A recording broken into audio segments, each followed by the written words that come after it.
Hello fellow travelers, welcome to this week's video. I am so sorry that I did not get to post last week. It got a little bit crazy. I'm in my final semester of my final year of university, so the assignments kind of just piled up and yeah, everything got lost in the wayside. So I will be back on my regular posting schedule from this week. So in today's video, we are going to be looking at what to do in Vienna part 2. If you are enjoying my videos, please don't forget to click those like and subscribe buttons down below. I really appreciate all of the amazing support from you guys.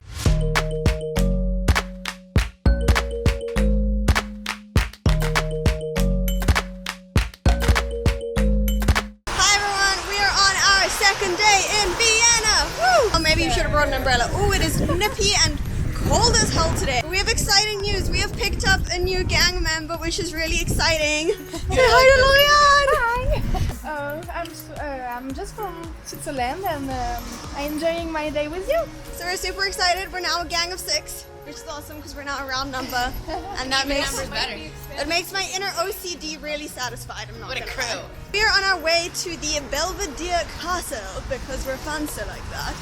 And we're gonna go and see ourselves some klimt painting. So we're on our way to see those and we're super excited, which is really fun. So fun tip about traveling as well.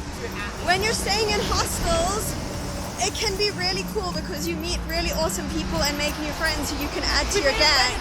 So, if you're traveling solo or even if you're traveling with 2 friends, I would recommend staying at some really fun hostels because you might meet some cool people. I got to tick off one of the items that has been on my bucket list since forever. We went to the Belvedere Museum. It's a little bit out of town, so you are going to need a subway ticket or a tram ticket in order to get there. However, at the Belvedere Art Museum, they have the original Klimt the Kiss painting, and I have been obsessed with this piece of art for so long. So it was kind of like a little fangirl moment with me and Tali, like standing in front of the painting, just looking at it and going like, oh my god, we're seeing it in real life. So that was amazing. It's an incredible museum. It has just like so many floors and wings of just like art and more art from like all of the greats. I mean, they've got like Klimt, Monet, like literally everyone that you can think of in this one museum. So if you are an art lover, it's really worth making like the 10-minute tram journey or train journey just a little bit further out of the city to go and see like these amazing works. It's also just beautiful. There's like a gorgeous park with like this giant lake outside. So even just to go and see the scenery, it's really worth the journey. So they don't have loudspeakers playing Swan Lake. However, I'm standing in front of a beautiful lake and Swan Lake needed to be played. So we're bringing our own soundtrack.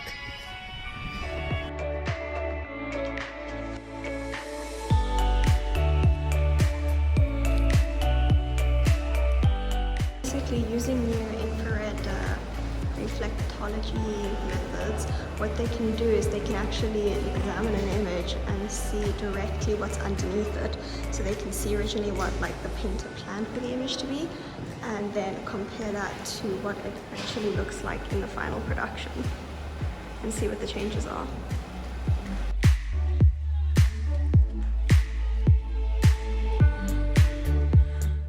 After the museum, we went to Café Landmann. Café Landmann is like an institution in Vienna. They have the most incredible desserts. It's right across from the Vienna University. So if you are at the cafe, you can just like pop across and see the beautiful university. Like, I don't understand how kids go to university there. Like, my university has like classrooms that look like classrooms.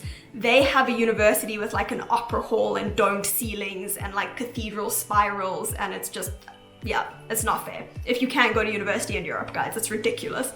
But anyway, so Landmann's is amazing. I've been there now 3 years in a row. Every time I go to Vienna, I go to this cafe. They have the most delicious pastries and amazing matcha lattes, so it's worth making the trip.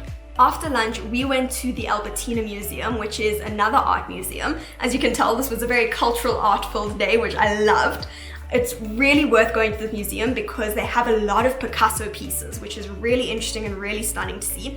It's also right down the road from the Hofburg, so if you only have limited time and you just want to be in the center of town, it's really easy to like put the Hofburg, the Albertina Museum, and the cathedral like all in the same route, so it's really accessible and a stunning museum to go to. The next landmark on our tour was St. Stephen's Cathedral, which is also right in the center of town, so super accessible and super easy to get to by foot.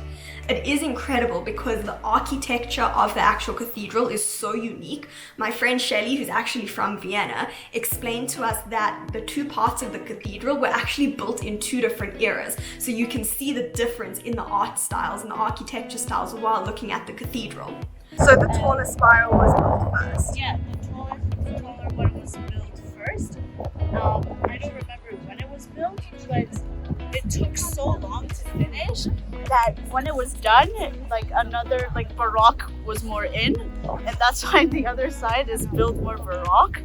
What's really cool about it, and I have done before but I didn't get to do on this trip, is there's actually the possibility to climb all the way to the top of the tower. Just warning you, it is a ton of stairs, so like you need good walking shoes and you need to be able and be willing to climb all the way up like 500 flights of stairs and then all the way down those same 500 flights. It's a lot, but it's worth it because the views at the top of the cathedral, wow, you get like a full like 360 panoramic view of the city of Vienna. So that's a really cool like little hidden gem to do if you really do want to get the best views in the city. For dinner, we went to a stunning Asian restaurant called Shanghai Tan. It's like 10 minutes away from the Wombats hostel, which was great for us. It had the most delicious sushi and like noodle dishes. Oh, it was delicious. And what's really cool about it is that downstairs, there are two things to look out for. Number one is the bathroom, because it is literally a bathroom with like red lanterns and these gorgeous like bronze stained mirrors everywhere. So if you're looking for Instagram photos, it's a really cool place to go and check out.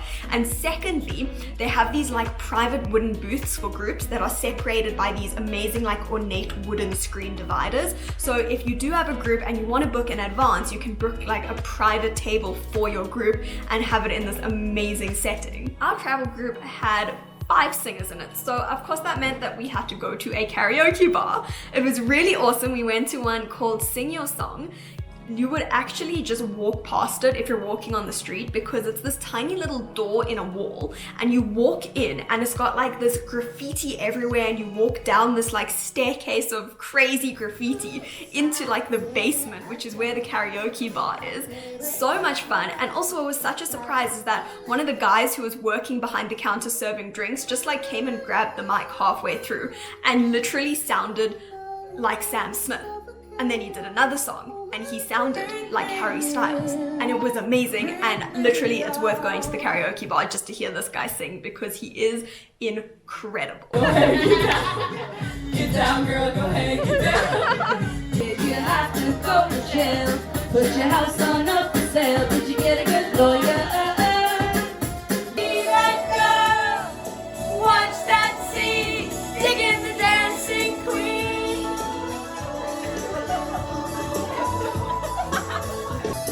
Looking out for a place to go.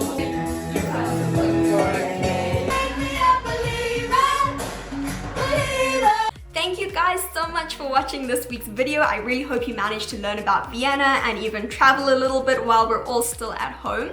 My shout out this week goes to one of the most incredible photographers I've ever met. Her name is Angela, and she is honestly one of my inspirations. She has had her photographs featured in Vogue Italia. She is so creative and just out of the box thinking with her photography. She was actually the one who told me about my photography tip from last week's video, so you should definitely go and check it out. Keep watching her, because one day you are going to be seeing her name all across every fashion magazine in the world, I am telling you guys. So I've linked her Instagram down below, so please be sure to go and check her out. So if you enjoyed this week's video, please click those like and subscribe buttons down below. I really love hearing from you guys, and I will see you all again in next week's video.